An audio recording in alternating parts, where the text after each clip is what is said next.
Hi everyone, video 13. You will need lots of A3 paper, good quality if you've got it, watercolour, gouache, some acrylic and pencil, graphite pencil, charcoal pencil, whatever you like. Even pen and ink would be great. Now we're going to work small. Why are we working small? Well, the last 4 weeks we've been working on a large scale on paintings, transcriptions, lyrical abstractions. The part that we haven't worked on is the more intimate size, the more intimate scale. And there are things that you can't actually do on canvas that you can do on pencil and on a small scale, and vice versa. So whatever medium that you're working in, whether it be watercolor, gouache, acrylic or pencil, each one of those mediums will allow you to do certain things that the other medium will not. And it's those differences and the relationship between them which I think is really important to understand and to then take into your larger major work, which is of course the painting. Now we've looked at the human figure through transcription the last 2 weeks, and prior to that we looked at lyrical abstraction and also conjuring figures. So the figure's still a very important motif in painting, in our painting. So we're going to continue working on that and generating forms, but rather than using history or reproductions, this time we're using the imagination. Imagination, memory, psychology, feeling, all those things hopefully are brought together to inform the work. Okay.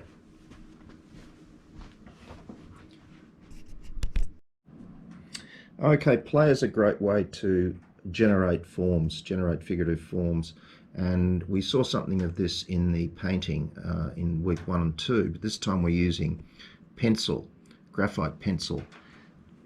Very easy to see figures in these scribbles, having spent many years figure drawing. So this is a terrific way to start. If you haven't, if you come to the studio in the morning and you haven't got much of an idea to begin with to take into the painting. So great way of starting, having a sense of play and just enjoying the mark making and the figures quite magically emerging from the gestures, from the calligraphy. Now here I've moved into a heavier pencil and I've employed the use of an eraser as well. And you can see there's a lot of correction involved in searching out and finding these figures and giving them a gesture or giving them a position in space that seems credible and convincing. So still working in black and white and employing the rubber as a very useful drawing tool.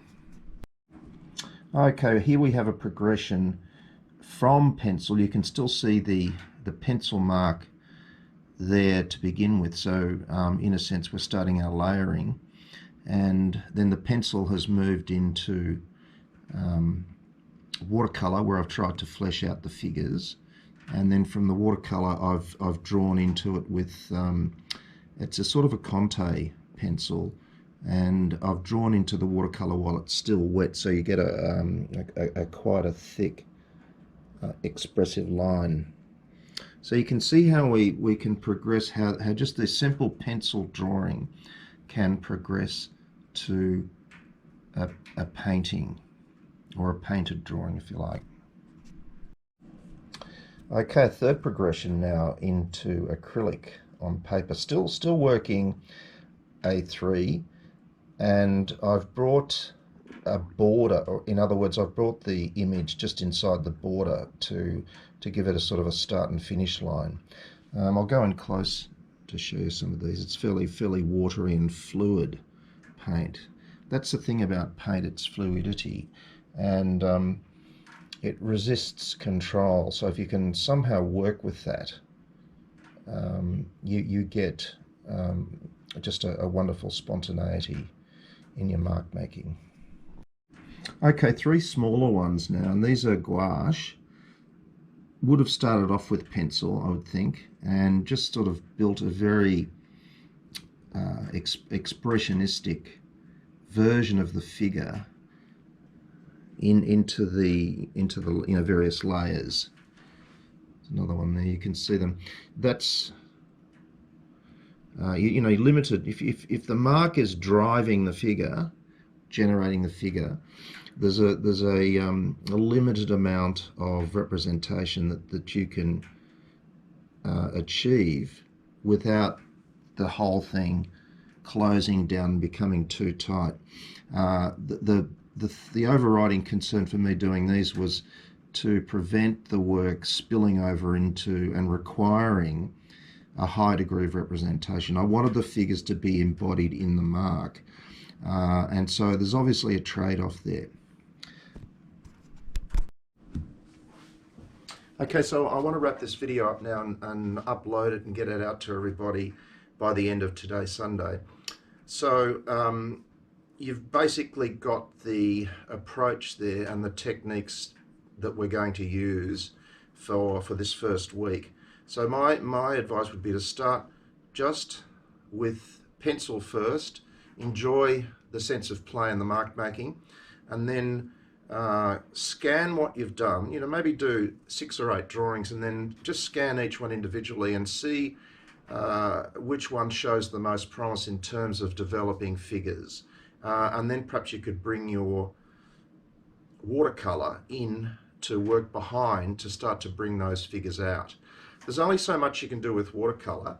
Then you really have to move to gouache because it's opaque and it's got much more covering power. And then of course you can't really build layers with gouache because it cracks. So from the gouache, you've only got a certain window to achieve the image. Further to that, you then have to move to acrylic, and of course acrylic, as we all know, you can just continue building up ad infinitum. So there's no problem with that. But as I said before, each of these techniques, each of these mediums will give you something that the other will not. So that's quite nice to see what the limitations are and to cross-reference, the drawing, the charcoal drawing or the pencil drawing with the watercolor, etc. Okay.